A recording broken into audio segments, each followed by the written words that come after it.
Rasulullah SAW. Semoga kita termasuk umatnya yang Allah izinkan mendapatkan syafaatnya. Amin. Hari ini saya ingin menyampaikan sesuatu mengenai trigger finger.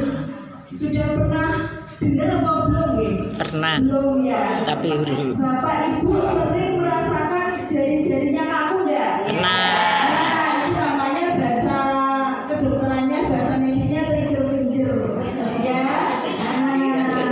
Sering dialami tapi nggak tahu ya. Nah, kalau belum berkenalan kalau sudah coba.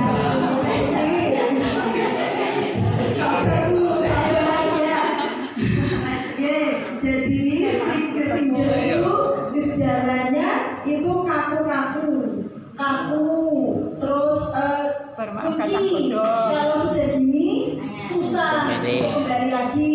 Kadang ketemu ada yang jarinya bunyi sini terus kembali lagi bunyi gitu. Nah itu namanya trigger finger ya, kaku, kunci, terus kemudian kaku itu namanya trigger finger. Penyebabnya apa? Penyebabnya itu karena aktivitas yang sering pada menggenggam. Misalnya bawa belanjaan. Nah, bawa belanjaan otomatis kan jarang ya ditaruh di lengan bawah sini, di sini kan jarang. Biasanya kan tas yang taruh sini kan ya. Nah, belanjaan kan biasanya tas itu kan pakainya gini. Nah, mulai nih roti. Kalau benar terus menerus nanti lama-lama itu yang menyebabkan trigger finger. Trigger finger itu sebabnya karena adanya peradangan di selaput tendon. Jadi antara otot dan tulang itu kan ada jaringan ikat, namanya tendon. Nah, itu ada selaputnya. Itu kalau pergerakan yang terus seperti itu bisa meradang. Kesel kalau dia dipakai terlalu berat terus menerus, nanti lama-lama dia lelah, meradang, akhirnya ya. Faktor resikonya apa? Kenapa saya sampaikan di Bapak Ibu Polaris? Karena faktor resikonya itu pekerjaan yang membutuhkan genggaman, misalnya petani, pekebun yang suka berkebun, ya. Terus kemudian orang dengan DM itu faktor resiko terjadinya trigger finger, ya. Terus kemudian osteoartritis, kemudian rheumatoid arthritis itu juga faktor risiko terjadinya trigger finger. Jadi salah satunya adalah DM, gula, jadi menyebabkan terjadi peradangan. Gitu. Terus terapinya apa? Yang terapinya dari medis itu ya anti peradangan tentunya ya. Terus kemudian yang bisa dilakukan Bapak Ibu di rumah adalah dengan latihan. Ya, jadi supaya tidak terjadi trigger finger atau mungkin misalnya sudah terjadi, biar berkurang atau tidak semakin memberat, itu ada latihannya ya. Ayo dipraktekkan ya. Satu gini.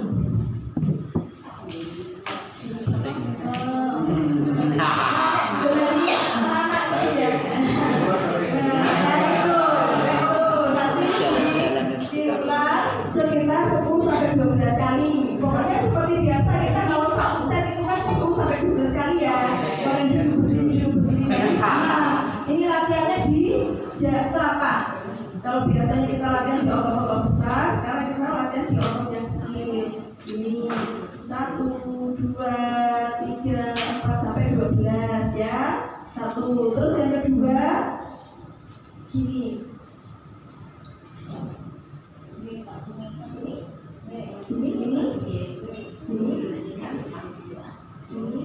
Sampai dikencengin gitu ya. Jangan cuma gini tapi dikencengin gitu ya. Kunci gitu. Tahan gitu. Nah, itu sudah 12 kali, 10-12 kali ini sudah. Oke. Terus kemudian gini dipegang ke. Dipegang ke jari-jarinya. Ini. Terus kemudian gini. Ini kayak tadi. Kalau tadi kan Ini ya, ini ketemu sama ibu jari. Kalau ini ke sini. Ada 4, ya. 1 ini. Ya. Yang kedua ini. Terus yang ketiga ini. Yang keempat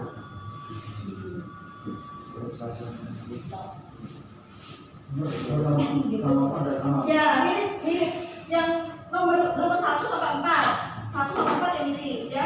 1 kan ini 2 kan ini. Kalau yang keempat begini. Nah, keempat itu semuanya dari sini sama sini. Kalau yang ini kan sini. Ini ya, itu. Nanti biar gampang ingatnya dilakukan misalnya setiap habis sholat ya. Setiap habis sholat latihan, biar sholat.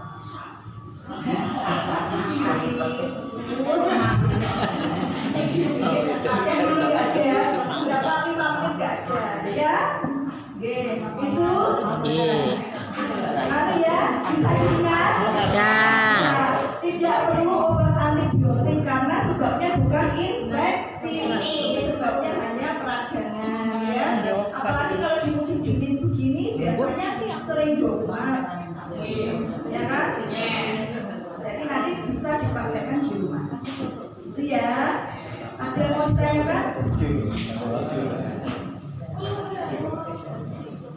Jadi Bapak Ibu kita ubah mindset kita ya. Jadi kalau bisa obat itu terakhir ya. Pertama itu kita perbaiki lifestyle kita ya. Jadi dari pola makan yang kita masukkan pastikan itu benar-benar sehat.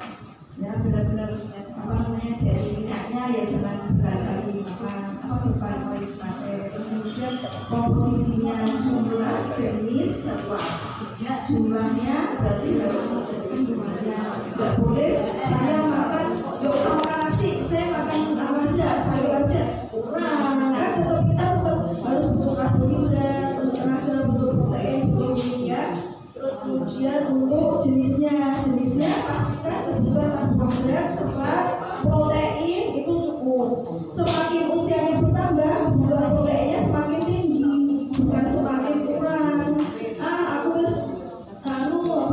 Sudah sepuh, ya sudah makanya tak kurangi, salah, tambah kempes, otornya.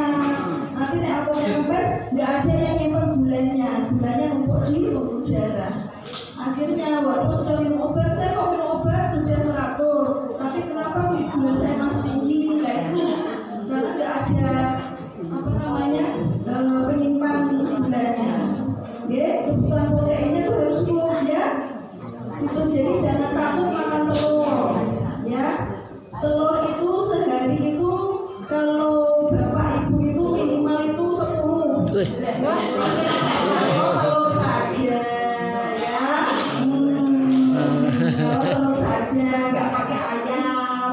Tapi kalau pakai ayam berarti dikurangi gitu. Makannya cuma sehari makan 2 kali gitu. Pagi misalnya nggak sarapan, makan cuma siang, kadang cuma sekali. Terus makannya telur cuma 1 ya kurang sekali. Kempes boleh ya. Kalau misalnya dimakan oleh jadi kuning itu juga tetap ada zat gizinya, jangan khawatir ya. Yang dikhawatirkan itu kalau misalnya telurnya itu digoreng minyaknya tambah terus kemudian pakainya jatah itu ya. Kalau misalnya telurnya direbus insya Allah sama itu kan jenis ya, jenisnya. Kemudian cara pengolahannya itu juga mulai dikurangi yang digoreng, ditumis, santan itu dikurangi, mulai direbus, dibaca pakai gula itu Pasti kalau baju itu kan pakai gula pasir toh. Apalagi yang gula pasir, gula Jawa toh, dua-duanya toh nggak mungkin gula Jawa saja toh. Saya juga masak kok, ya loh. Kalau gula Jawa saja kan pasti kurang aja. Masih pakai gula pasir, gula Jawa, kecap. Ya itu gulanya 20. Oke. Kurangi. Mulai jadi mulai apa adanya aja, nggak usah terlalu banyak oke. Terus itu jadi pastikan makanan yang masuk itu sehat. Terus olahraganya, aktivitas yang sudah saya sampaikan itu dilaksanakan ya. Jalan itu setiap hari minimal setengah jam untuk bayinya karena masih sehat. Kalau kakinya sakit boleh sepedaan. Ya, kalau kakinya lututnya biasanya kan sudah banyak sakit itu sepeda. Kalau nggak sepeda ya jalan di air, renang tapi jalan aja di air. Itu untuk terapi. Terus kemudian terapi-terapi yang saya sampaikan ya untuk mengeluarkan obat paha, untuk lengan, kemudian yang untuk ini biar kita kaki. Ya, istirahatnya biasanya kalau lansia istirahatnya kan juga susah ya, biasanya jam 8, 9 ngantuk, terus nanti jam 2 bangun ya. Jadi diusahakan itu tahan jam 10 baru tidur biar bangunnya bisa tidurnya bisa nggak apa-apa, nanti sahur paginya bos ya. Ada yang mau tanyakan? Saya dong. Saya boleh sekali, sangat boleh ya. Saya mau tanya dok, apa yang terbaik untuk dikonsumsi penderita asam urat, sayur maupun proteinnya itu? Oh iya. Jadi asam urat itu banyaknya memang di daging merah ya. Bukan selama ini kan takut nanti kalau saya makan kacang, makan sayur, bayinya makan itu nanti ini ya. Sebenarnya boleh, tapi dibatasi, jangan terlalu banyak. Kan nggak kilo-kilo tuh. Ya dibatasi aja, gitu. Yang banyak asam urat itu justru malah daging merah. Daging merah. Ya, kalau saya tidak tahu, jadi jangan khawatir. Telur banyak enggak apa-apa dok? Telur. Dan yang penting adalah pengolahannya ya Bapak Ibu ya. Direbus. Nah ini terus apa namanya banyak telur nggak apa-apa, tapi pengolahannya banyak pakai minyak. Oh direbus, aku tak rebus kok bu ya nama. Direbus. Oh iya, makasih. Ya, jadi saya hanya mengingatkan, jadi obat itu terakhir, ya, obat itu pilihan terakhir. Jadi maksudnya obat tetap jalan, tapi yang paling penting itu adalah pola kita. Ada pasien DM itu yang lepas obat DM tidak bisa sembuh ya, DM gula tidak bisa sembuh ya, tapi bisa remisi. Remisi itu artinya bisa gulanya terkontrol, tapi dengan pengendalian pola hidup yang baik. Bisa tanpa ada itu, tapi ya syaratnya harus sangat-sangat disiplin. Jadi pengendalian mulai dari makan, mulai olahraga itu ada yang bisa tanpa obat gitu. Ya, jadi kalau misalnya kok saya minum obat sudah pol banyak, tapi kok gulanya masih tinggi, nah kembali lagi pola lifestyle-nya seperti apa, pola hidupnya seperti apa, dari makanan, dari exercise atau olahraganya, terus dari istirahatnya seperti apa, itu ya. Jadi obat itu terakhir. Jadi paling pertama kali itu adalah lifestyle atau pola hidup. Itu oke. Ada pertanyaan lagi? Cukup ya. Kalau cukup, saya akhiri. Mohon maaf kalau dalamnya tadi ada salah kata ya Bapak Ibu. terakhir sebelum puasa ya. Nah, berarti minggu depan insya Allah minggu depan apa 10 hari lagi, 10 hari lagi insya Allah kita puasa ya. Semoga nanti Bapak Ibu bisa menjalankan ibadah puasanya. Amin. Lancar, sehat ya, lagi dalam keadaan sehat. Amin. Gulanya sudah mudah-mudahan terkontrol. Jangan lupa kalau buka jangan pakai gula, sirup, ya, gorengan, gitu ya. Ini bahaya ini. Poso-poso biasanya terus malah bukannya terkontrol malah ya. Jangan lupa berbuka dengan kurma ya. Kurma itu apa namanya seratnya tinggi ya. Jadi saya khawatir bukan dengan kurma 3 ganjil ya, ganjil, terus kemudian air putih ya, terus kemudian nanti baru makan, tapi harus ada protein, karbohidrat, lemak itu harus ada gitu, oke? Jangan berbuka dengan gorengan, gorengan buat yang muda-muda aja, buat yang lain aja ya, gitu ya. Nanti kalau ada yang nawani sirup, cola gitu, nggak usah ya. Nanti aja loh keren itu aduh presiden itu sebelahnya ini alamat ini dan depan ini ya Bapak Ibu saya akhiri lagi. Wassalamualaikum warahmatullahi wabarakatuh. Waalaikumsalam warahmatullahi wabarakatuh.